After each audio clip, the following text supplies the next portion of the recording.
interaction with dApps. To explain the problem, how users usually interact with dApps.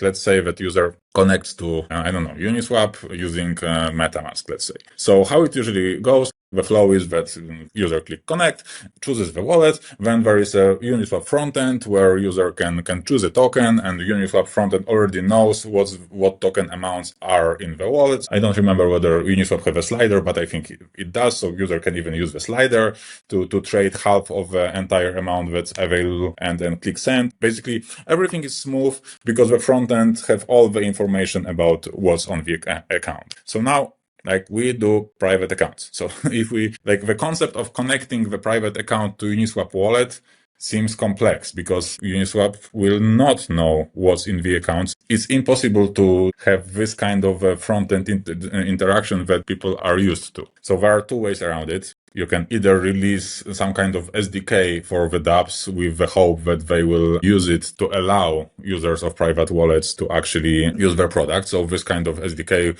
would basically allow to locally render the frontend on client side and basically use the same sliders. But this is very complex because basically you need to convince entire world to use your SDK. And there is another thing to rethink the flow that the user is engaging. So we are currently doing a second option, and our current flow should require either one or two more clicks from the users, which is not so bad. Like when you connect to, well, let's use this Uniswap as an example, the default option that the wallet will propose is to use the newly generated one-time account.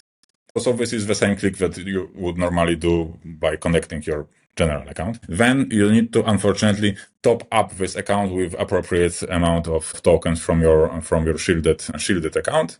And then the interaction proceeds as it would usually do. So this is somewhat more complex than that because we in the wallet will remember what one-time accounts have been used with which of the apps. So when user logs into the app that it has been using before, there will be an option of generating the new one-time account or using one of the old ones. So this is necessary because, for example, there may be some LP tokens on some of these old one-time accounts, or oftentimes another interaction from the same account is essential. So this is the second obstacle, and this can be circumvented, but to some extent. I mean, this kind of wallet will require more attention from the user and more clicks, although just a little bit.